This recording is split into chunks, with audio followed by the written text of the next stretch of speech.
Hello, hello. On this random Wednesday, I would like to talk about the process of self transformation.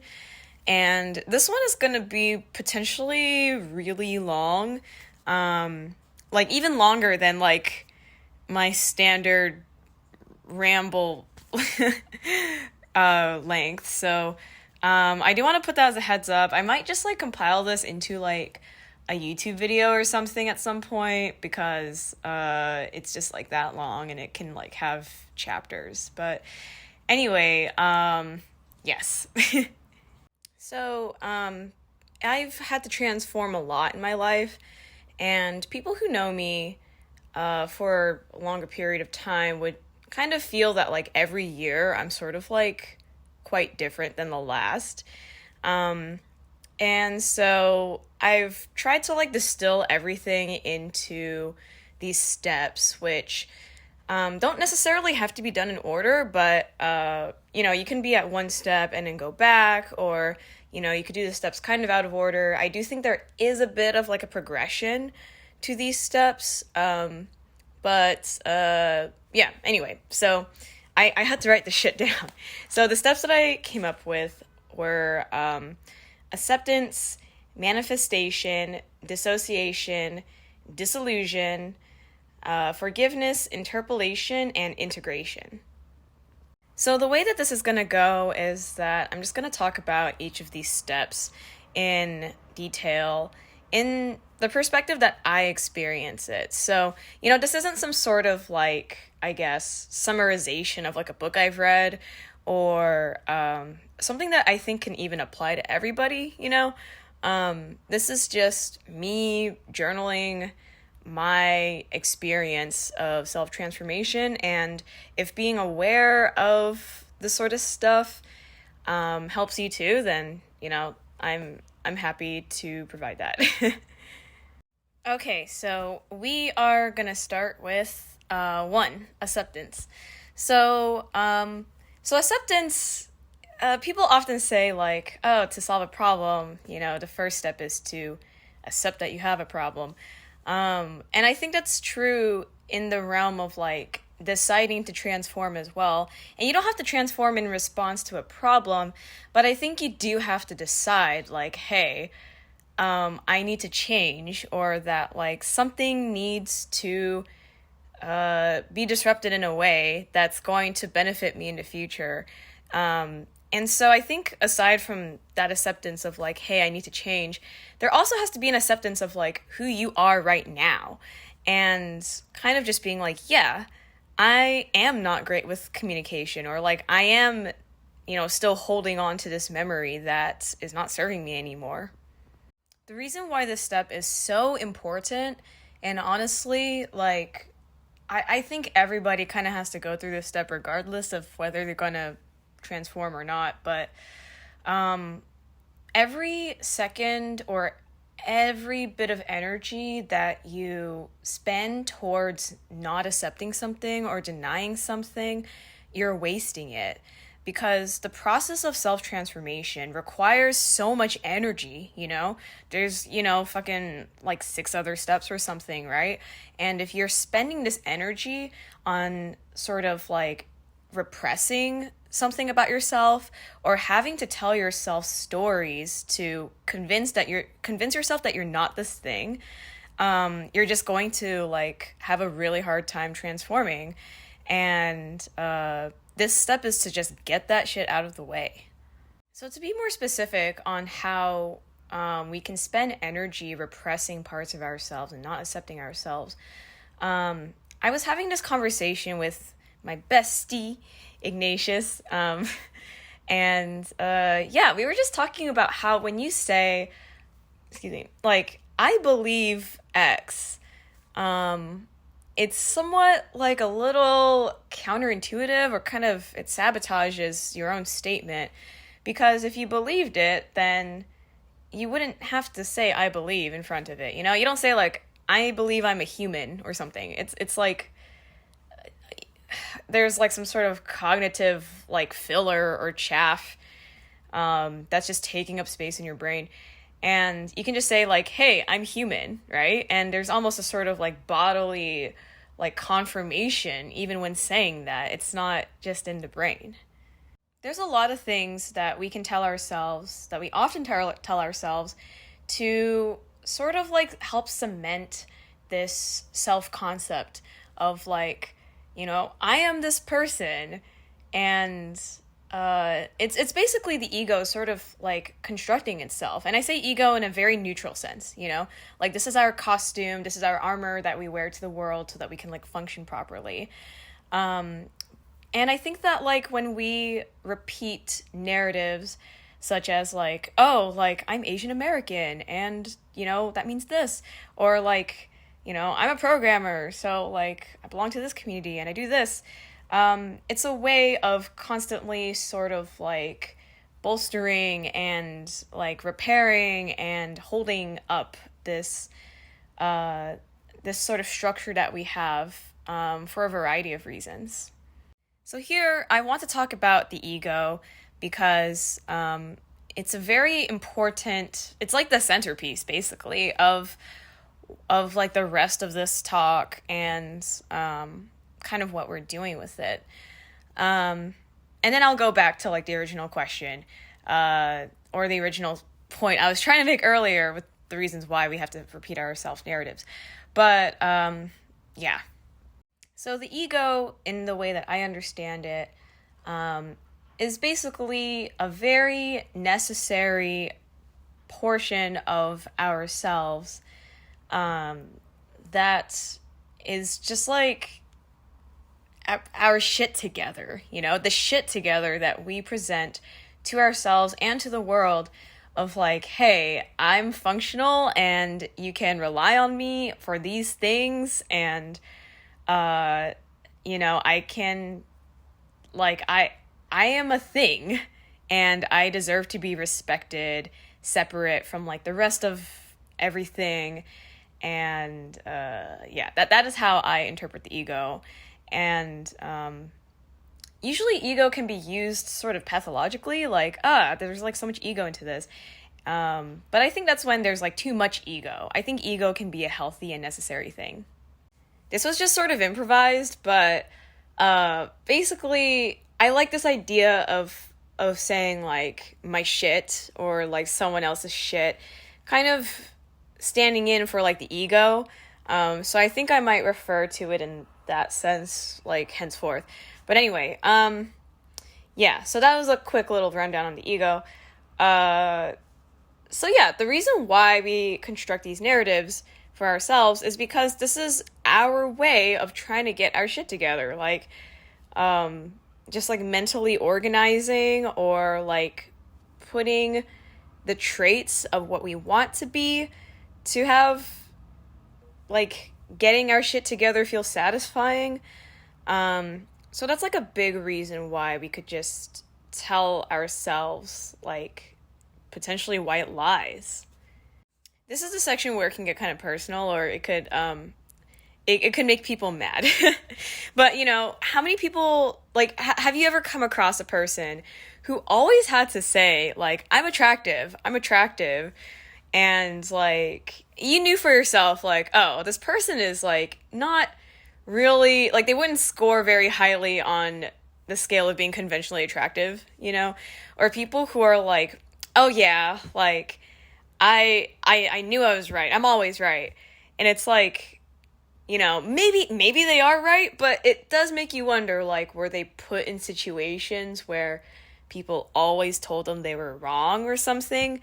I think that, like, when you hear these sorts of, like, I am statements from people, it says a lot about, like, kind of what they're going through or, like, what they are wanting to tell themselves.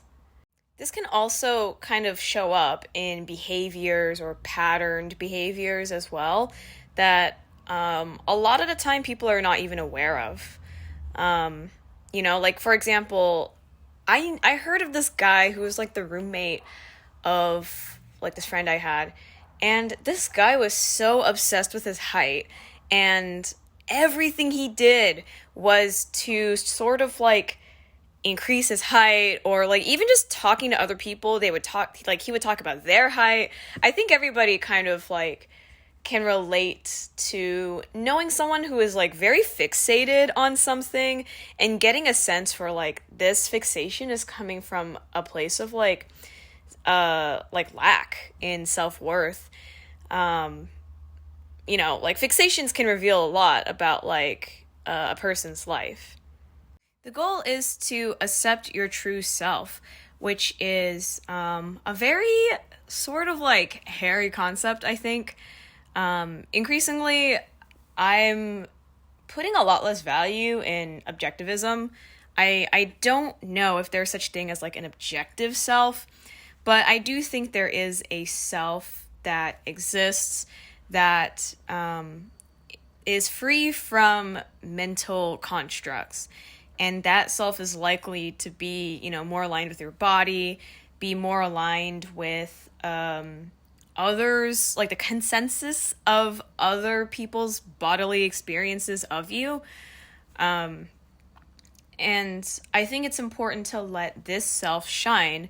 And unfortunately, that's like not a very common experience for someone to have in general. There's a lot of reasons why we don't accept our true selves, and a lot of that has to do with the input that we get from the outside. And it ultimately, I think, comes from the original sort of wound of like just not being loved enough by the world. And we could, a lot of the times, experience that wound from our parents who are supposed to love us the most. And we could also experience that from like our community, or experience that from like messaging, such as like beauty products or beauty standards, or like social media and stuff like that. But ultimately, we have to really stand in this self-acceptance that, one, we were not loved, and two, this portion of ourself deserved love. And that's like a pretty hard one for people to wrap around sometimes.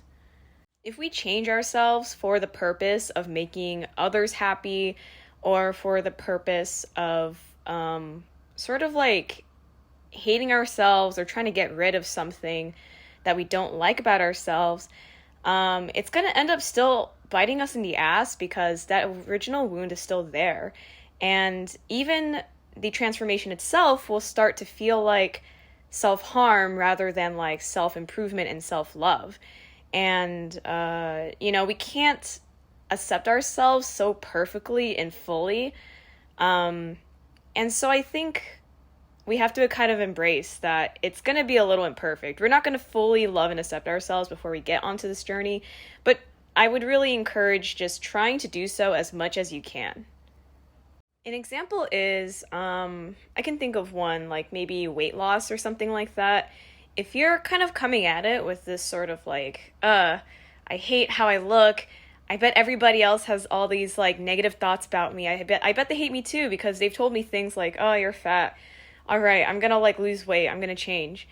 I guess like you can say that like you've accepted that you need to lose weight, or that you are like not as skinny as everybody would want you to be. But the real thing to accept here, I think, is that you were not loved the shape that you are. So there's that. I think also perhaps there could be a real thing of like having food addiction that could stem from that as well. That's also a thing to potentially accept. And I think transforming on the basis of those things is a bit different. I think that self-acceptance, as I get older, because I'm a fucking grandpa, is one of the most valuable and important things one can potentially have in their lives. It's so crazy, you can't buy it, even though people have tried. But yeah, you can't buy it, you can't fake it, you can't, like, it's a feeling in your body that only you can give yourself. And it's a complex one. And I feel like the feeling of self-acceptance in my body is very grounding. It feels like I'm being weighed down, and some people don't like that feeling. Some people don't like feeling grounded or weighed down by something. But I think I think to sort of hold on to something real in this life, to kind of just like go through all the ups and downs in life and have something to hold on to. You need to hold on to something real. And I think that realness is literally already inside of us. We just have to accept it, hold it, and recognize it. And that isn't to say that, like, it can't be transformed either, you know? Just because you've accepted something unpleasant in yourself, it doesn't mean that that's going to last forever. I think there are some traits in humans right now that are more changeable than we think they are. I think also there's things in our DNA that, you know, our biology kind of limits us from having, where like things could just take more than a lifetime to sort of like actually change. So I think it's just important to like hold on to the things that are real about us. Self-acceptance has such a different frequency than the sort of heady things that we tell ourselves, such as like, you know I do this and I know I do that, or being into like particular aesthetics or vibes and being like, oh yeah, that's me, you know. The thing about self-acceptance is that it's heavy because you become so grounded and rooted in your own truth, and like these sort of wordless, silent things about yourself that you just know that you can't translate them into something so lo-fi like words, you know? It's just so much deeper than that, to the point where it's like, it's just better experienced, or it doesn't need to be said. It's already hanging out here. You either feel it or you don't. This is kind of a tangent, but this is why I think this is like a bit more of a nuanced reason why spending time offline and away from people is really useful, because nobody can give you self-acceptance for you. And in fact, social media like makes self-acceptance really fucking difficult. That's like a whole nother topic. But basically, you have to nourish yourself and give yourself self-acceptance, and to love what is there in all of its weird and funky glory in a way that can't be transmitted through art or music or words, especially, which is what a lot of social media is. It's kind of ironic because a lot of how we even know, like, how we affect the world or, like, who we are is in contrast to, like, things around us. And so there is an element of, like taking in other people's input and being like, oh, well, I'm putting all the pieces together, and I guess this is, like, a facet of myself. And I think that, like, there's some of that can be useful, you know? Like, if you get the feedback that you're selfish very often, it could be potentially true. And I think that is something that we kind of have to take as just, like, feedback that could be potentially true. Because it's very possible, very, very possible for an entire community of people to get you wrong. And I think that even just chewing on that and seeing if that's true for yourself or not is part of self-acceptance. So for someone like me, I think about my own psyche and, like, just internal things a lot. So if I were to sit down with myself and be like, all right, what are the parts that I need to accept about myself? What are parts that need, like, just extra care or housekeeping or whatever? A lot of things can come up for me. But what if you're somebody who, like, that isn't a part of your daily routine, or just that's not a part of your inner life? You know, I can only speak from my perspective of being, like, an ENFP and, like, all these different things, but I do think that it's momentum to, like, be built, and it can be exercised like a muscle. Self-acceptance is kind of different than self-awareness, which is more concentrated to like, your brain. And so I think sitting with yourself and inquiring like, hey, how am I doing? How am I checking, like checking in on yourself? I think that is just like the floor, it only addresses things that have already come into your consciousness,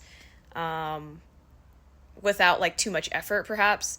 And so I do think that self-acceptance has to tap into like more unconscious or subconscious things, or processing of feedback from the world, and kind of like using that as just like potential ways to launch into like journeys of self-acceptance. I think the most effective and obvious way to go about these sorts of blind spots you might have in self-acceptance is to just look at the problems that you're having in your life. And I think everybody has problems.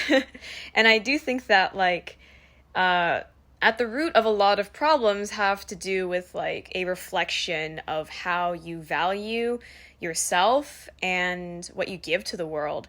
And so if you feel like you're receiving mistreatment in certain areas, I think kind of looking into why you've sort of like put up with that mistreatment could be a place to start.